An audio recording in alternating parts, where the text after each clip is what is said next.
Hello and welcome to Trinity Weekly. I am a kind of ill treetop duelist, but it's a Trinity Weekly, so I've got to do it every week. Today we are discussing the most recent tournament. We've got the top 8 up now, so I'll be going over what people are playing, though I can't reveal their deck lists. Then I'll be discussing roids, Vehicroids, fearsome roids, in a little bit. And then I've actually got a deck of the week, and one of my hairs is in my mouth from my very long head of hair. So first up, here's the top 8, as you can see on screen. I've also got the decks that people are playing. In first in Swiss, we have Lieutenant Labcoat. I think this is his second mainstream tournament, so he's quite new. He brought trains along, like rank 10 trains.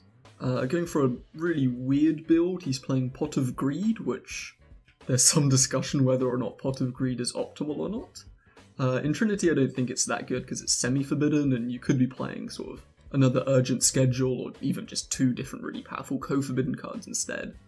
But there's no denying that he is first in Swiss with trains, which is interesting. In second, I've got the standings up here. Second in Swish is Whoosh on Altergeist. Deck is still really strong, it's been strong for ages. We've got Mono Blue Tron on Necloth. Necro's got a big buff from Incantations coming out, I think in an older Trinity Weekly. I did a small deck tech on my build of Necros. I think MBT's build is 30 cards, which is much more sort of, this is what I want to do, there's no room for cool techs, which is fair enough. Brought into third in Swiss.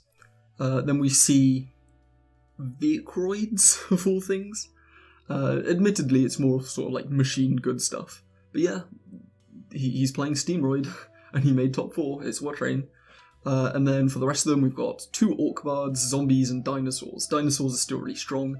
Zombie, I swear, is like undercover. Doom King Bolderdrach, I think it's called. That's a very German pronunciation. The card's really good. I think that's in the zombie list. I'm not sure, I haven't seen it. And then Dinosaur. Dinosaur's been good for a while.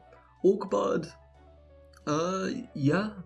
Didn't really perform as well as expected. People are still calling Orc Bard the number 1 deck.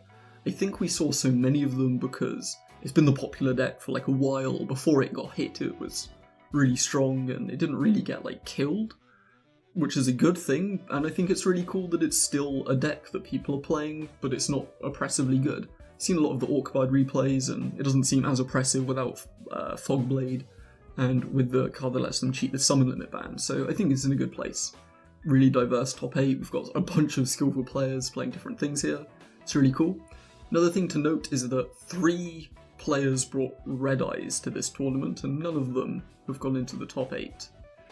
Every single one of them messaged me like, Mika, I'm playing Secret Spice this tournament, and yeah, Red Eyes was maybe so spicy that it... The Red Eyes aren't even on fire, are they? I was going to say like spicy enough to be on fire, but whatever. And finally here, we've got my very own Spice of the Week.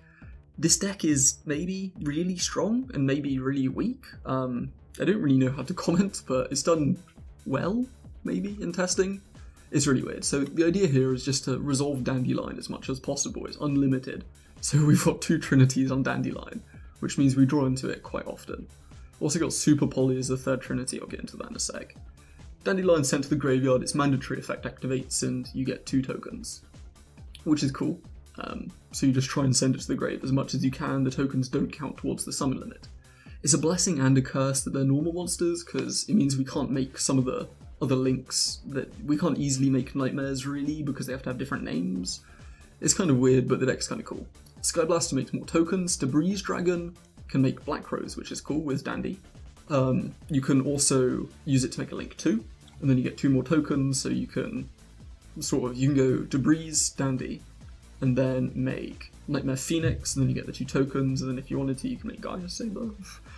This is why I say it's really strong and really bad, because you're doing cool stuff, but the summon limit stops you from making it like oppressively good. Lone Fire I'm not too convinced on, I'll get into it in a sec. Crane gets our Dandylion from the graveyard. It's kind of just the same as Debris, but we also get Breaksword, mostly playing Breaksword because you can pop a Dandy token. Mathematician is really strong with Dandylion. It's you make Link Kuribo afterwards and then Nightmare, so you get the Nightmare draw. It's also quite just good on the first turn.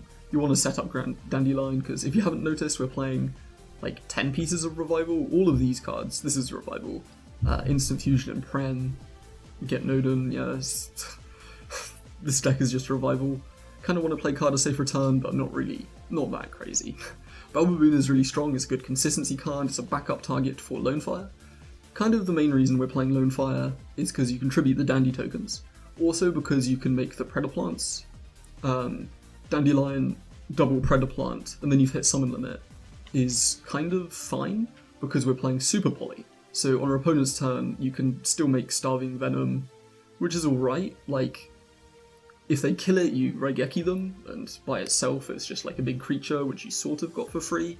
Another reason to play Super Poly is because there are a lot of dark decks running around, so you can Super Poly with their dark monsters. We're also playing First of the Dragons, which can't be destroyed by battle except for the normal monster and is unaffected by monster effects. This guy's really difficult to kill. The only time it died in testing was versus like Torrential or something. First of the Dragons we can just make with 2 Dandylion tokens, which you can actually get off of the Predaplants if you discard it with Scorpio. That's pretty cool. You can also Muddragon the Swamp any of your opponent's monsters with Super Poly, so it's reasonable to do. You can also search Future Fusion. With Future Fusion we can reveal Muddragon to mill more or less any 2 cards. And just as more consistency, we're playing the Tour Guide engine, a whole bunch of hand traps which you can search with Sangan. All of these are just good consistency cards. Playing all of these, even Desires, because the only thing we don't want to banish is like the one Predaplant card, so it's fine. Again, I said a bunch of revival. Dark Factory is really strong with Dandylion in hand. You can't send the tokens because they're a cost, but you can send the Dandylion and then you get 2 tokens. Stealing Links is good, killing Backrow is good. Polynosis is a cool tech, and Solemn Scolding as well. These are both more or less do the same thing. Polynosis, we contribute a Dandylion token to negate anything, and Scolding, most of our stuff is either in the graveyard or already face up, so all of our revival, which is the main bulk of our traps, it doesn't really affect Scolding, because we can just activate them in draw phase or whatever. Scolding itself is only really stopped by like Torrential, but it's probably just worth setting both anyway. If you've seen Punk Rock Lee's Card of the Week on Solemn Scolding, link in the card up here somewhere. Yeah, it's quite good. I think you should try testing it in more decks than just decks that only play Scolding as a trap. It's really quite strong. Side is just stuff it's thinking of. You can make Great Fly out of 2 Dandy tokens, but it doesn't really add anything back, so it's not that good. You can make Firewall. You can't FTK or anything, and you probably just get 1 bounce, but that's fine. I took it out for Topologic Trisbania, which is kind of better, I think. You get the token off of Dandylion, which Trisbania points to, so you can then banish their stuff, so it's easier to trigger. This is really good because we can just make it with 2 tokens and a monster. All the Nightmares, you can get like both of the protection effects a lot, which is easy. It's incredibly fun to play, and I suggest you try this out, because I reckon one day Dandylion will be broken. But until it does get broken, stay groovy. God, I'm so ill. カードガンナーを召喚。